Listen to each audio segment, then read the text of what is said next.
Okay, so today's session is about arrhythmias.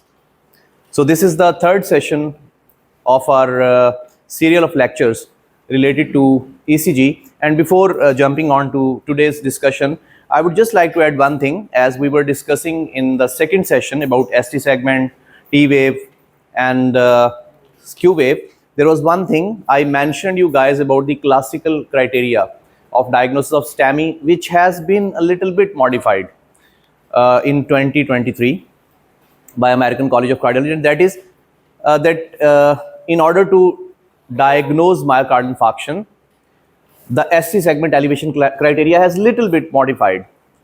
I mean, the only lead V2 and V3 is now the leads which will be different from the other leads.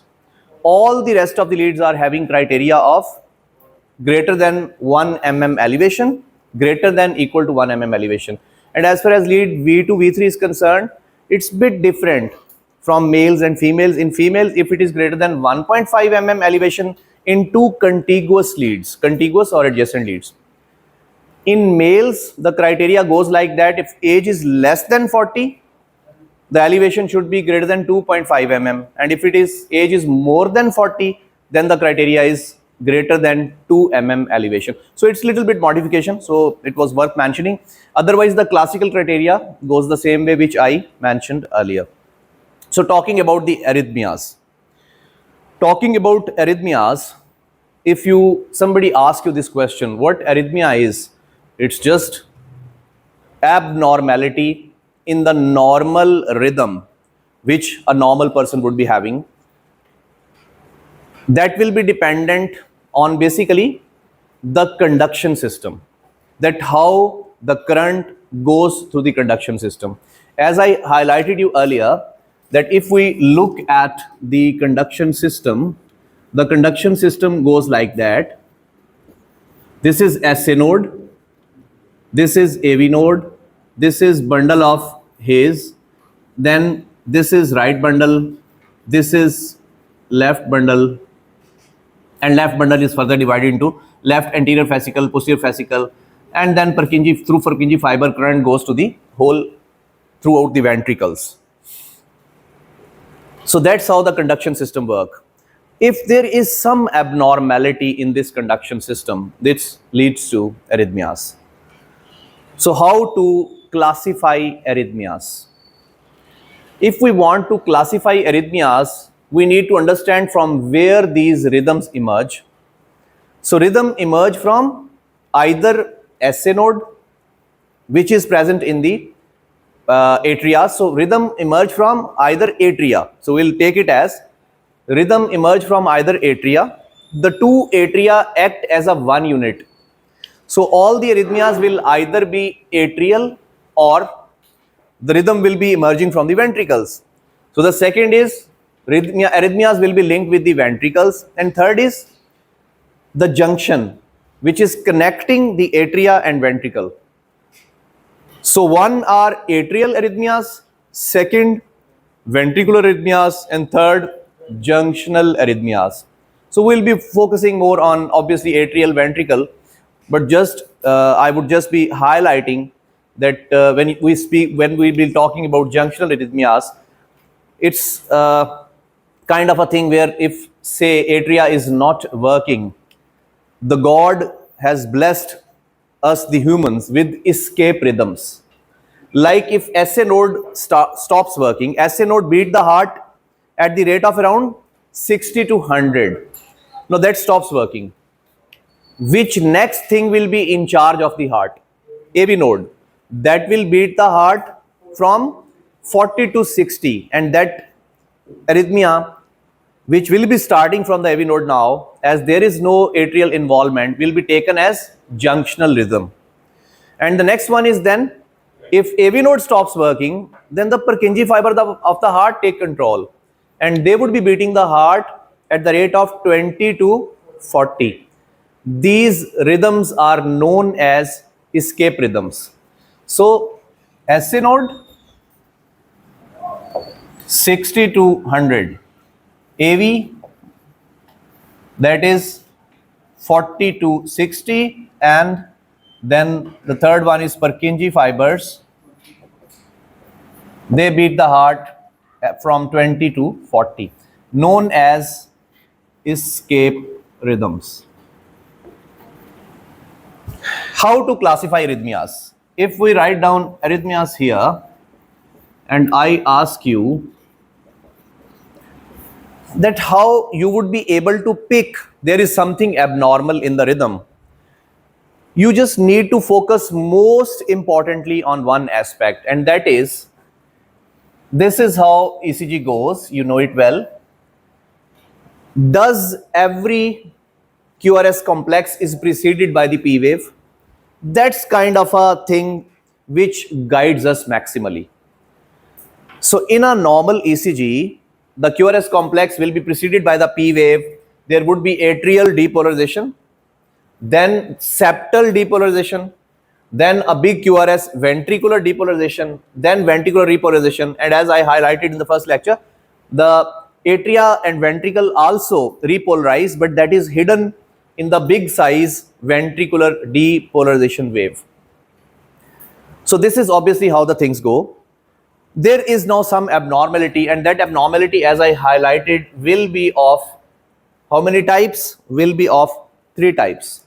One is atrial, one is ventricular, and one is junctional. So I write down as, here we mark the atrial ones, then we mark here the ventricles, and then we can also take it as junctional rhythm abnormalities. What kind of arrhythmias can be there? These will be of 3 types. Either it will be Brady, or it will be tachy, or it will be occasional. So we'll be focusing on 3 different type of rhythm abnormalities. Prior to it, if somebody asks you what is the commonest rhythm abnormality, the commonest rhythm abnormality is sinus arrhythmia. There is a sinus rhythm, P wave, QRS complex, P wave, things are going like that. A person is having sinus rhythm, a normal rhythm. Just there is a little bit variation in that rhythm. The things are exactly the same. There is a P wave preceding the QRS complex and T wave, P wave preceding the QRS complex and T wave, P wave preceding the QRS complex and T wave, but you find there is a little variability between the 2 R's. A little variability. Even if you start breathing rapidly, there will be a little bit variability. We call it sinus arrhythmia. So the first abnormality is, as the things start from the sinus, so we take it as sinus arrhythmia. And now then we move to, as I highlighted, bradyarrhythmias, occasional arrhythmias, and tachyarrhythmias. So we will divide all these things the same way. Atrial, Brady, atrial occasional, and atrial tachy. Same way, ventricular, Brady, ventricular, tachy, and ventricular occasional. Same way, junctional, Brady, tachy, and occasional. Brady is less than 60, tachy is more than 100. So if somebody asks you that what you understand by this thing, this is greater than 100 rate, this is less than 60 rate, the calculation of rate, in the next session we are going to study a little bit about different things. It would be a kind of a session involving miscellaneous aspects related, important aspects at your level related to the ECG. And then I'll be guiding you about how to calculate the rate as well. Axis, about axis I guided you yesterday. So one is atrial Brady, then atrial tachy, atrial occasional, and how you will find out that how these arrhythmias look like. This is what we are going to study here. We start with atrial occasional, and then we'll focus on ventricular occasional rhythm abnormalities. What do you understand by this term? Occasional. Just focus what is happening here. This is a P wave, QRS complex, a T wave. P wave, QRS complex, and then a T wave. Then what is happening here? That immediately after the T wave come, another P wave come. Now there can be two situations here. I mean, it was supposed to come a little bit later. It is premature. It is premature atrial contraction. Now this will go two ways. Either this premature atrial contraction will be having immediate QRS complex onward, and then we'll label it as conducted premature atrial contraction. But another thing can happen. There is a P wave and then QRS complex just going the normal way, and then T wave, and now there is a situation, a P wave, and then there is a P wave. Now QRS complex and then T wave. Now understand what has happened. In arrhythmias, remember, focus on the words which I'll be speaking. Occasional rhythm abnormality related to atria, I'm talking about premature atrial contraction. Atria has contracted prematurely, and what wave atria leads to? P wave.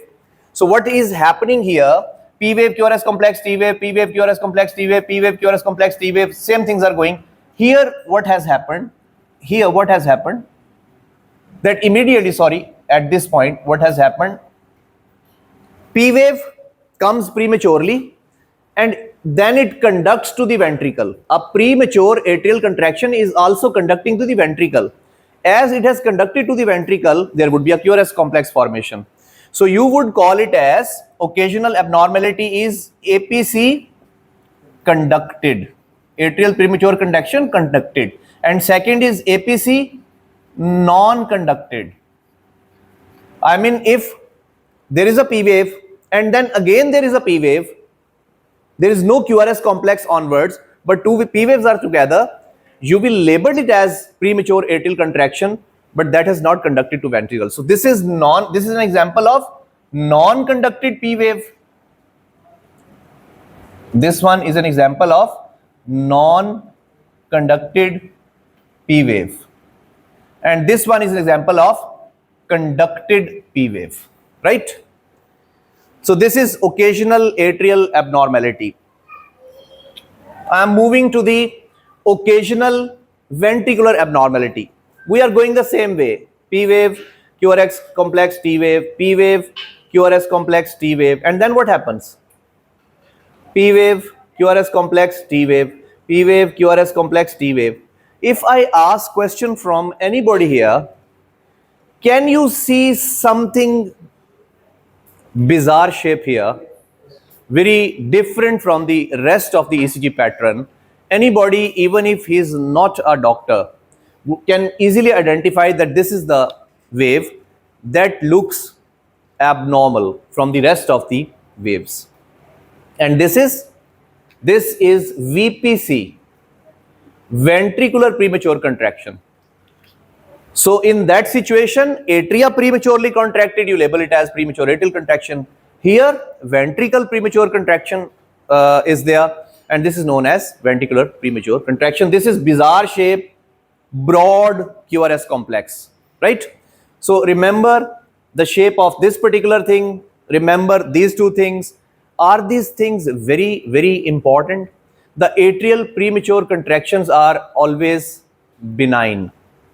Ventricular premature contractions are mostly benign, but sometimes they can turn symptomatic. A patient may say that I am having chest discomfort, uneasiness in the chest, as if some beat has stopped. So patient cannot come up with symptoms.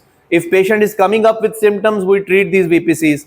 If the patient is asymptomatic, we let these VPCs remain as such. As the person grows in year, old aged people are having, quite commonly they are having these VPCs. So remember these two occasional rhythm abnormalities. What we are going to see ahead. We move now to the bradyarrhythmias. If we want to talk about bradyarrhythmias, the bradyarrhythmias, either the problem will be with the sinus. The commonest bradyarrhythmia is sinus bradycardia. Sinus brady. So what will be the abnormality in sinus brady? Just the rate will be less. A normal person is having rate of between 60 to 100. In the setting of sinus bradycardia, a person would be having rate below 60. There would be P wave, there will be QRS complex, there will be T wave, just rate will be slow. Everything will be normal, rate will be slow, right? So we call it brady, sinus brady. We call it sinus brady. And it is commonly seen in normal people, like if you are athlete, then your heart will your heart starts beating at a lesser speed. Like we have recently been given information about the health status of Imran Khan in the jail, and his heart rate remains around 43, 44. So that's his rate. Reason being, he has been athlete throughout his life. So the people who are athlete throughout their life keeps on running a lot. Those people are having normal, this is normal, their rate is always less. I mean, falls in the brady range. The next is then, this is sinus node, sinus bradycardia. Then there is a thing known as sick sinus. Sick sinus can go different ways. There can be sinus arrest, there can be sinus pause, and there can be tachybrady syndrome. So that thing can go in any direction. Sick sinus. Sinus has turned sick. The sinus has turned sick, so it's not working the right way. When it's not working the right way, what it will do? It can lead to sometime sinus tachy.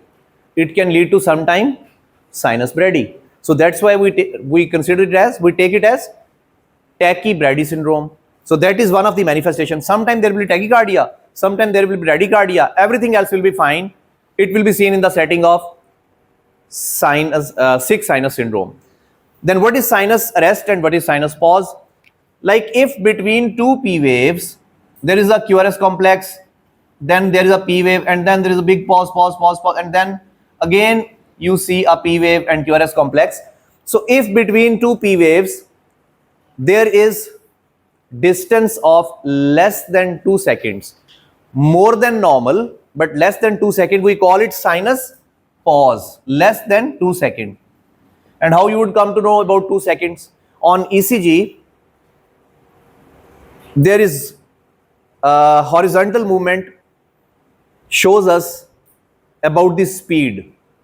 So if one smallest box is equal to 0.04 and 5 boxes are equal to 0.2 seconds, the 5 big boxes, they are equal to 1 second. So if you see that ECG paper, if that paper would have been there, I could have guided you the more better way. So when you see this thing, that a stylus is moving on the paper, so one small box, the smallest box is equal to 0.04 second. And you keep on counting those. And if a person is having two P waves, which are less than 2 seconds, but more than the normal cardiac cycle, understand that cardiac cycle is of 0.8 seconds. So as it exceeds, goes up to that point, we call it sinus pause. And if it goes beyond that point, more than 2 seconds, we call it sinus arrest. More than 2 seconds is sinus arrest. So there would be a P wave after a certain period of time, which should be more than 2 seconds. So remember sinus arrest, remember sinus pause, and remember tachybrady. So this is sinus brady, this is sick sinus, and then there are conduction blocks. Conduction blocks.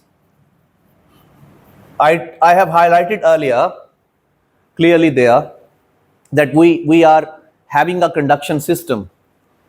SA node, AV node, bundle of phase, and then obviously things spreading to the both ventricles. So if there is some problem with the conduction, I would like to highlight here I would like to let you know about these conduction blocks exactly at the same time. So there is the first block is known as first degree block, is explained as conduction blocks are first degree block. Then one is second degree block, which is further divided into two types, mopeds type 1 and mopeds type 2. Then the third one is third degree block, which is also known as complete AV block, complete heart block, third degree block. So these blocks can result in Brady as well. If ever somebody asks you this question, that what are the type of bradyarrhythmias, you would always be saying first sinus brady, then sixth sinus, and then if somebody is having problem related with the conduction. What is first degree heart block? Very simple to explain. The P wave and QRS complex, the distance, this distance will be more than 5 boxes, right? 0.2 seconds. So if the distance is more than 5 boxes, the 5 boxes represent 0.2 seconds. We will label it the person as having first degree heart block. So in this block there is 0.2 seconds, greater than 0.2 seconds difference between PR. So PR interval is greater than 0.2 second is known as first degree heart block. You understand PR interval, na? This is P wave, this is R wave, and this distance between them is known as PR interval. Second degree heart block. Second degree heart block goes like that. There is a P wave, QRS complex, T wave, P wave, QRS complex, T wave. Things were going the right way. Then what happened? P wave. Now the QRS complex is bit late. QRS complex, T wave. Next P wave. Now the QRS complex is bit more later. QRS complex, T wave. And then what happens? P wave. There is no QRS complex. And then again P wave. And then again QRS complex, T wave. What is happening here? Progressive lengthening of PR interval. So if somebody asks you what is Moped's type 1, Moped's type 1 is benign, innocent, Van Quebec, different names.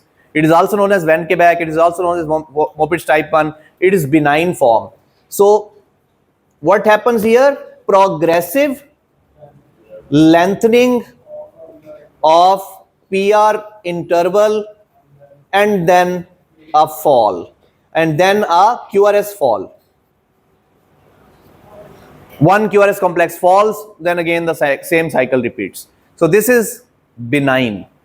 Moped's type 2, random fall of QRS complex, P wave, QRS complex, T wave, P wave, QRS complex, T wave, P wave, QRS complex, T wave. There is a random fall. You miss the QRS complex. Then again P wave, QRS complex, T wave. Again there is a random fall of QRS complex. Again P wave, QRS complex, T wave. So if there is a random fall, randomly QRS complex is not being formed, randomly falling QRS complex. You call it type 2, Moped's type 2. A person might be in need of temporary pacemaker there. That can be problematic. And third degree is obviously very important. Third degree, definition of third degree is very simple. This is also known as AV dissociation, atrioventricular dissociation. If somebody asks the easiest definition of third degree block, you should say both atria and ventricle work at their own. Both atria and ventricle work at their own. This is what we call third degree heart block. Like what would be the kind of ECG you would be seeing here? The ECG would be like that: P wave, then QRS complex, then this is a T wave, then there is another P wave, then there is an other P wave, then there is QRS complex immediately. P wave, then there is another P wave, then there is another P wave, and then immediately there is QRS complex and T wave. So what is happening here? Both atria and ventricle are working at their own. How you would be knowing? Just mark this point. P wave, P wave. There should be a P wave here.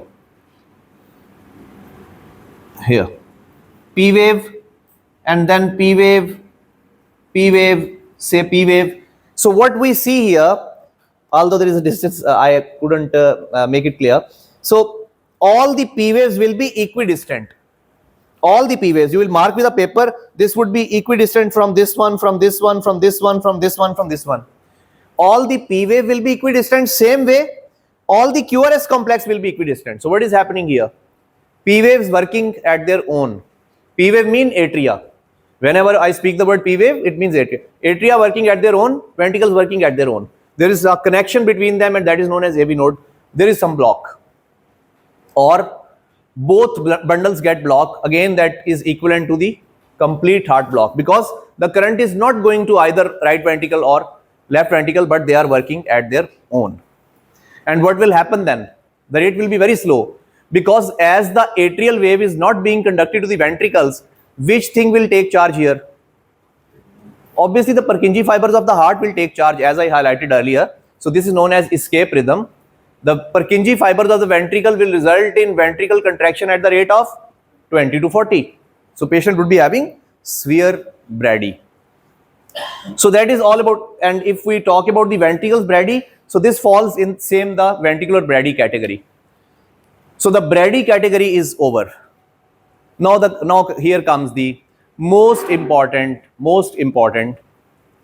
aspect related to arrhythmias. There would be 10 different tachyarrhythmias which I would be mentioning here, and these are the arrhythmias which you will be commonly encountering in your exams, which you should learn. Very easy to understand. Just make a good concept of them and you won't miss them again. So now I am going to draw 5 tachyarrhythmias related to the atria, and then 4 tachyarrhythmias related to the ventricles. Up to your level, this is sufficient. As far as cardiologists are concerned, obviously they would be focusing more, who are going into that field. Obviously they would be going much in depth. They would be like to have much in-depth knowledge. As far as we are concerned, this is enough for us. Tachyarrhythmias. We first need to divide it again into 2 halves. One are regular tachy. The other type is irregular tachy. And what we are discussing here? Atrial tachy. Among the atrial tachy, one is the regular one, other is the irregular one. And when you speak the word atrial tachy, you can also speak the word narrow complex tachycardias. So these are narrow complex tachycardias. And what do you understand by the term narrow complex? This is a QRS complex, right?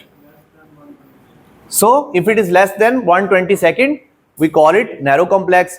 120 and more is known as broad complex. So these are narrow complex tachycardias.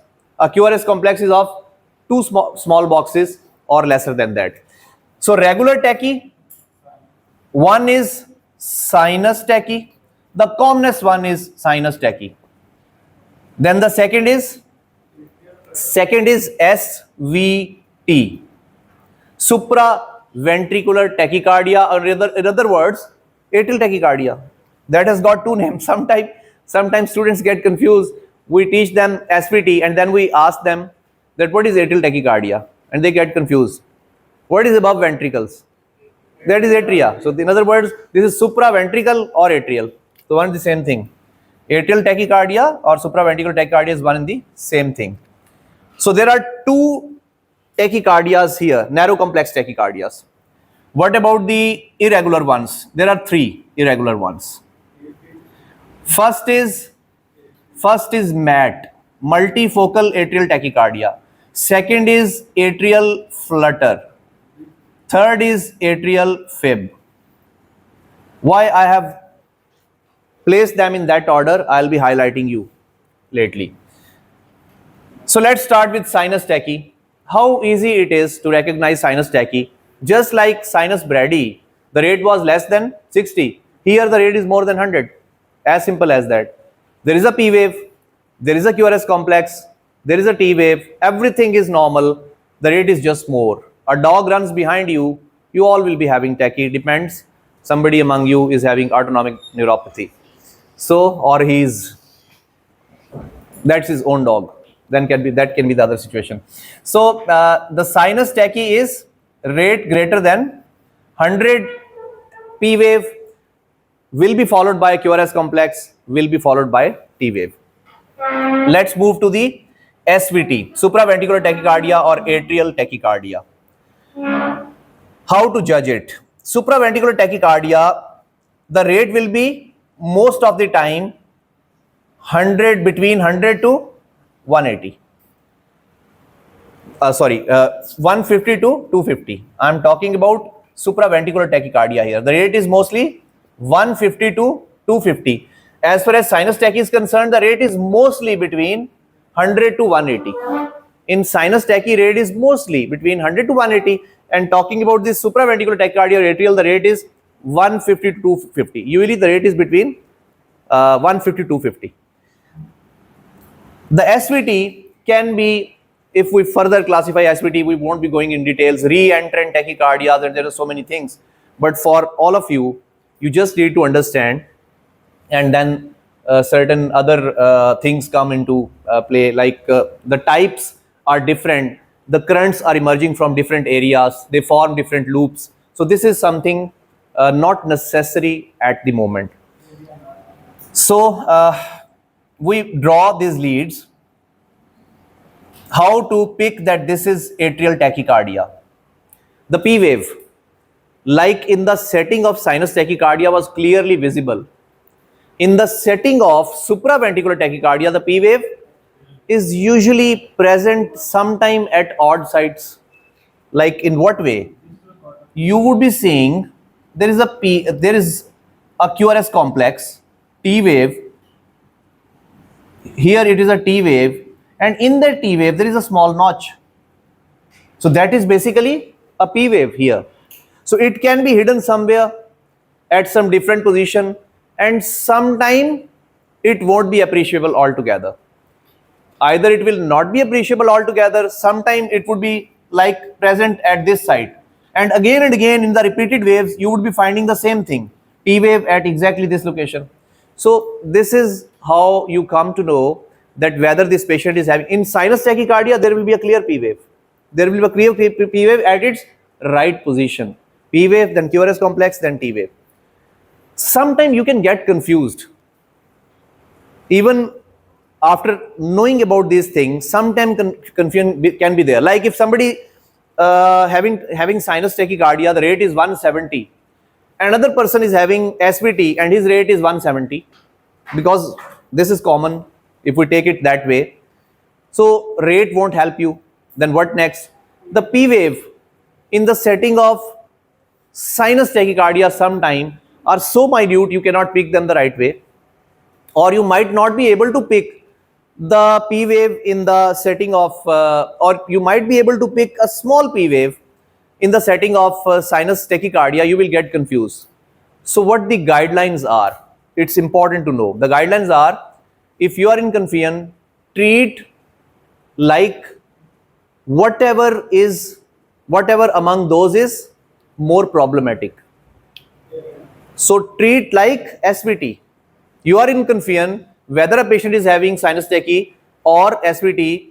So do the maneuvers, carotid massage, then few other maneuvers which can help out. And lately, if the rate is not controlled and somebody is having obviously hemodynamic compromise, even small low voltage shock can be given. 25 joule shocks can be given, right? in the setting of obviously sinus tachycardia, that's the protocol that if patient is hemodynamically stable, you would be trying this carotid sinus massage first, and then you would be moving to the drug therapy, pharmacological therapy, and then if somebody is having hemodynamic compromise, then shock is the answer, right? So that's about these two tachycardias. Now come to the multifocal. I have told you that please focus on the words. Multifocal. So what is happening here? This is heart. These are the atrias. SA node current starts from here, goes to AV node, and then bundle of phase. What is happening here? In multifocal atrial tachycardia, the current is being dissipated from the atria from multiple sides. So that's why it is known as multifocal. The current is dissipating from this part and going to this AV node. Sometime current is going from this part and moving to AV node. Sometime it is going from just besides the SA node and going to AV node. So what will happen now? The P wave will be morphologically different. One P wave looks like that. The second P wave looks like that. The third P wave might be that shaped. The next P wave might be that shaped. And there is another thing as well. The RR interval is irregular. So I told you earlier, if RR is regular, RR interval is regular, we have got two tachyarrhythmias, two narrow complex tachyarrhythmias. One is sinus tachy, the other one is supraventricular. If RR is irregular, RR interval is irregular, we have got these three things here. The first one which I have highlighted is multifocal atrial tachycardia. Somebody asks you what it is. It is just like supraventricular tachycardia. But the only thing here is, one, this is irregular, RR, and second is P wave is morphologically different. In one wave, this is different. In next wave, this is different. So you call it multifocal atrial tachycardia. A common disease which lead to this multifocal atrial tachycardia is COPD. So in the setting of COPD, chronic obstructive airway disease, you may find ECG waves like multifocal atrial tachycardia. Then next is, and the rate is similar as I told you. The rate is 150 to 250. It's just like supraventricular tachycardia. What about flutter? The rate is usually 250 to 400. And flutter is so easy to pick. Flutter is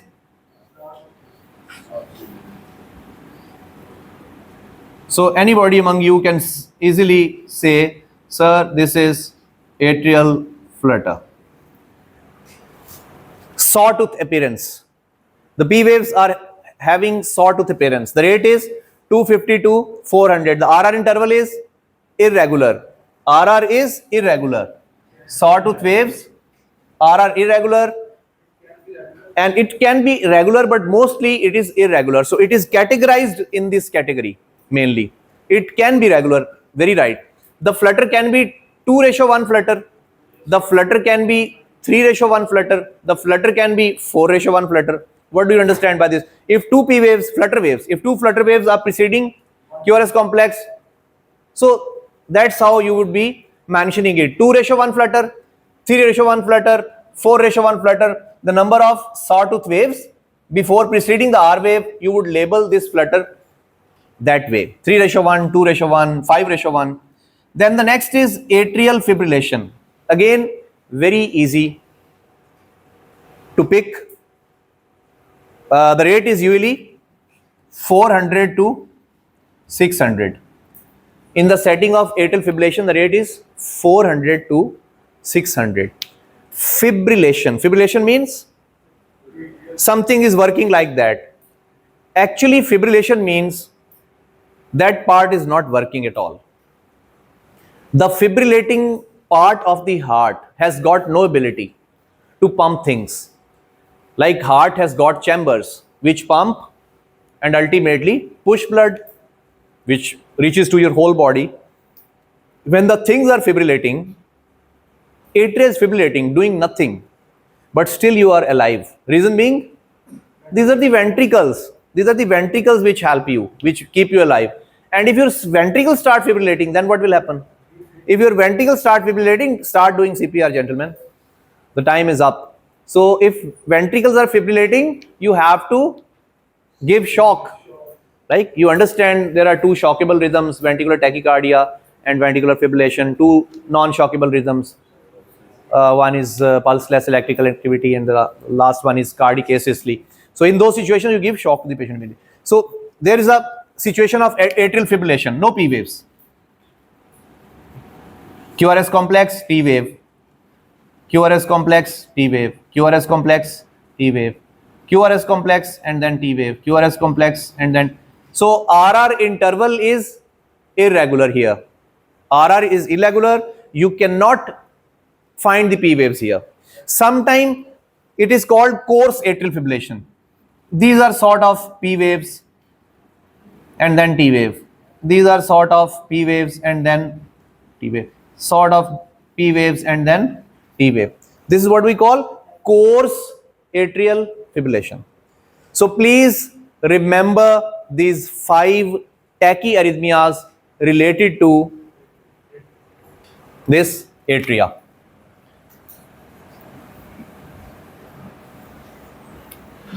Now we move on to ventricular tachycardias. Ventricular tachycardia again will be dividing in that way. RR is regular, and then RR is irregular. So RR regular, the first one is idioventricular tachy. The second one is ventricular tachy. The third one is SVT with block. And then irregular one is ventricular fibrillation. First I draw ventricular fibrillation. The only ECG which is more easier than ventricular fibrillation is this ECG. I mean, if in exam you would be finding this ECG, you would lucky enough. So the only ECG which shows altogether flat line is the easiest one, right? And the next one is obviously this one. So there is nothing in the heart. So it's just Arrhythmias, fibrillation. Patient's ventricle is not working at all. You just need to give some support to the heart. You have to give shock, you have to do CPR, you have to revive the patient. So ventricular fibrillation wave is quite easy to pick. This is kind of a wave which is known as ventricular fibrillation wave. Last 3 things. So in that session of arrhythmias, we're just moving to the last 3 things now. Idioventricular tachycardia. The rate is usually less than 120. In which situations this idioventricular tachycardia appears? First, remember, I have told you here that these are broad complex tachycardias. So these are tachycardias, but these are broad complex. So complexes are broad. So that's how you recognize them. Rate is less than 120. And in what situations usually it appears? It is also known as reperfusion arrhythmia. A person suffered from myocardial infarction. What you did, you gave him thrombolytic therapy. That resulted in reperfusion. As the ventricular wall gets reperfused, usually many a time during that stage, a patient may develop these sort of waves. And you can get confused that whether this is ventricular tachycardia or whether this is idioventricular tachycardia. Because remember, if this is VT and a run of VT is there and a run of VT is for more than a certain period of time, then what you are supposed to do? You are supposed to take a step, you are supposed to intervene, you are supposed to give shock, or you are supposed to give some pharmacological therapy. If hemodynamic compromise there, you will give shock. If there is no hemodynamic compromise, a pharmacological therapy is there. So one need to understand that if somebody is having these kind of broad complex tachycardias, but rate is less than 120, patient has been reperfused, you need to memorize this thing. Ventricular tachycardia. Then what about VT? The rate is more than 150, usually 150 to 250, just like that SVT and multifocal atrial tachycardia. The rate is more than 150. The complexes are broad, and this is how you see the picture of ECG in a patient with VT, ventricular tachycardia. If you ever see somebody having this sort of broad complex tachycardia, the first thing which should be in your mind should always be this VT. But there is another situation. There is another situation. And before coming to this situation, I would like to tell you about left bundle branch block and right bundle branch block. And then I'll take you to that point.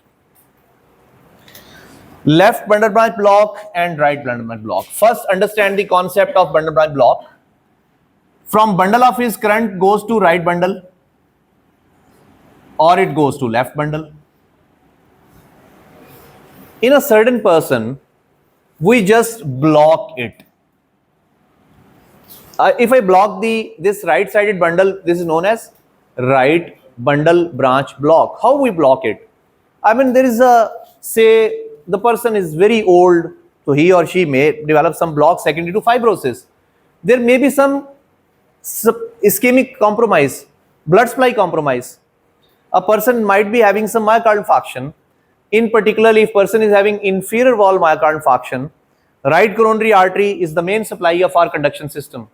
So in the setting of the right coronary artery occlusions, many a time you see blocks. So say a person is having right bundle branch block, how the ECG will look like. In a normal person, the wave lead number V1 and lead number V2. I am drawing here lead number V1 or V2 in a certain person. So say this is V2 of a certain person.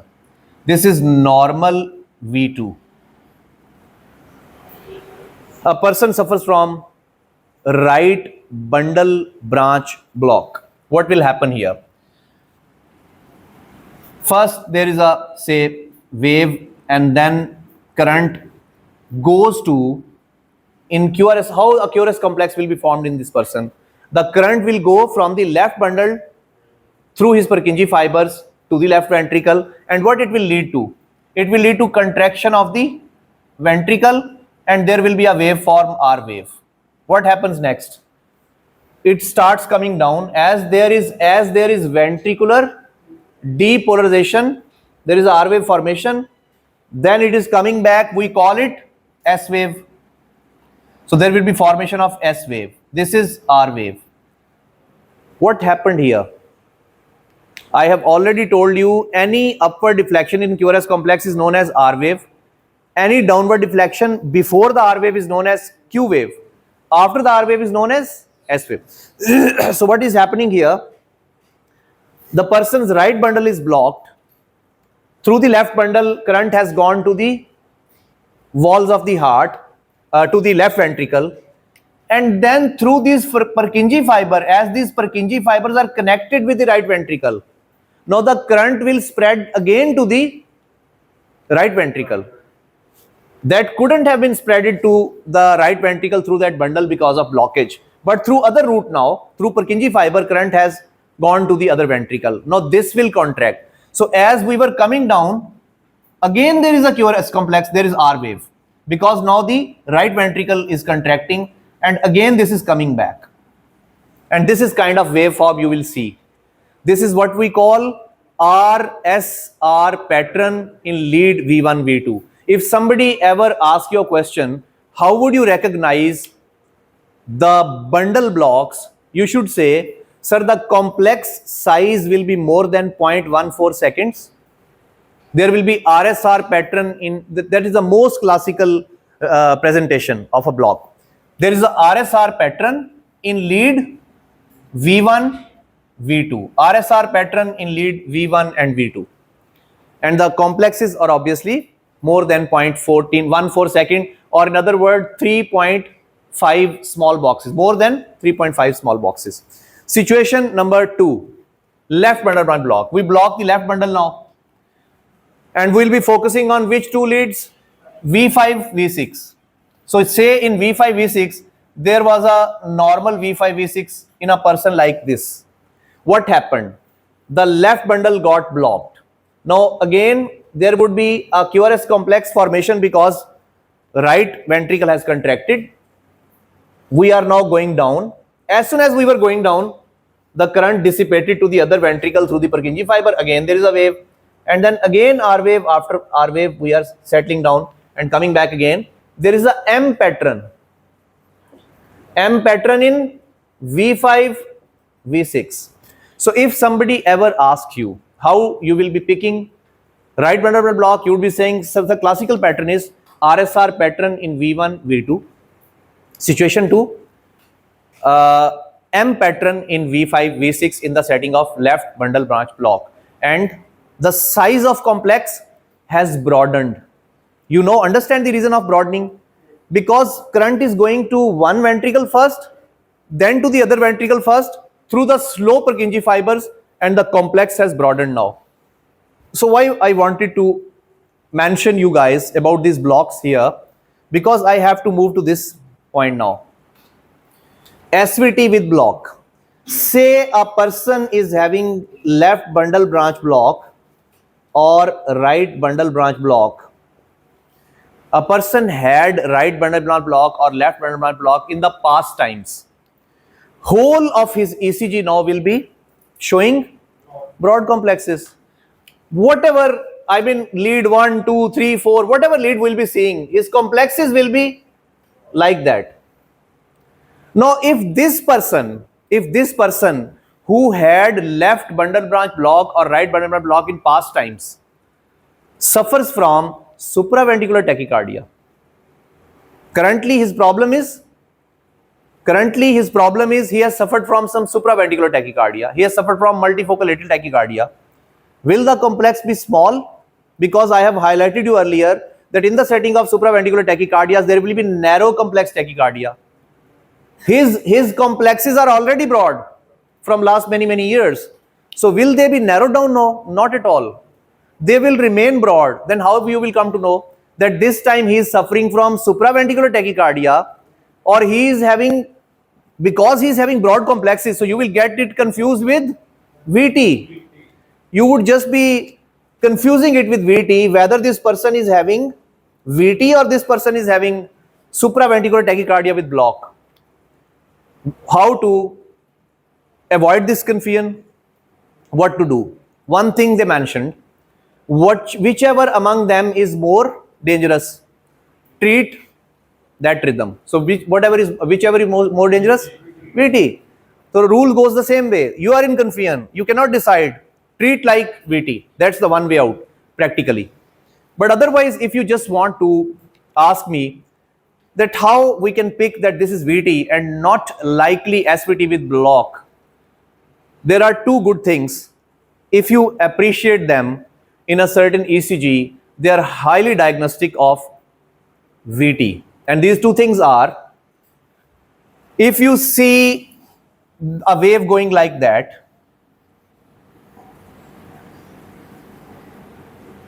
and then there are again waves like that, what you call these waves? These are capture beats or Fune beats. A little bit of difference between these two beats. You can read from the books. There is a capture beat or Fune beat between the broad complex tachycardia waves. You find this capture or Fune beat, it looks like a normal QRS complex. So if you find something like a normal QRS complex joining these broad complex waves, this is VT. This is diagnostic of VT, right? Then another thing. If a person is having VT, you would be finding the same shape of QRS complex in the concordant leads, in the contiguous leads. Like a person, if having VT, his lead V1, V2 V3, V4 will be like that, exactly of same shape. Otherwise, what happens? In V1 there is no R, in V2 there is a small r, in V3 there is a big R, in V4 there is a R and S becomes equal. So the size is equal above and down side. But in the setting of VT, in the contiguous or adjacent lead, you find the same shape V1, V2, V3, V4, and then you, as you are seeing V5, this is V5, this is V6. They are again of same shape.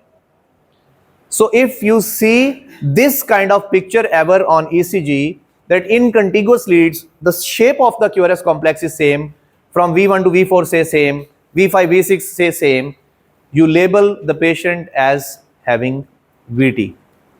So this is all about arrhythmias. Quickly summarizing, whenever there is an abnormality in the rhythm of a human being, this will emerge from either atria or ventricle or junction. As I told you earlier about junction as well, that junctional brady, what would be junctional brady? That there is no P wave and the rate is just less than 60. So how the waveform will be there? This would be the wave. So what has happened here? There is no P wave. There is a QRS complex, then T wave, QRS complex, then T wave, QRS complex, then T wave. Rate is less than 60, you would call it junctional brady. Junctional tachy, the same thing, more than 100 rate. So this is not kind of a thing which we should focus on. If somebody is having loss of SA node and his junction is working, everything else will remain the same, just P wave will not be there. So no need to go in depth as far as the junctional arrhythmias are concerned. You need to remember that there would be either atrial arrhythmias or ventricular arrhythmias. These can be either atrial brady or atrial tachy. If these are atrial brady, then it can be either sinus brady or sick sinus or conduction blocks. If they are atrial tachy, divide it in two halves. Either they are regular ones or they are irregular ones. The regular ones means RR interval is regular, the irregular one means RR interval is irregular, and they are narrow complex tachyarrhythmias. The two regular ones are sinus tachy and then supraventricular tachy.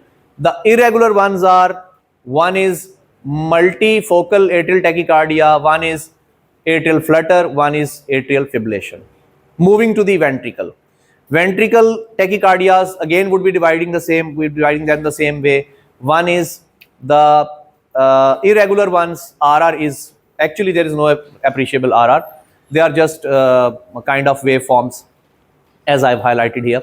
And then talking about the regular ones, we will divide it in three halves. One is idioventricular tachycardia, one is VT, and one is SVT with block or SVT with aberrant conduction. We call it aberrant conduction. The conduction is abnormal, so we call it aberrant conduction.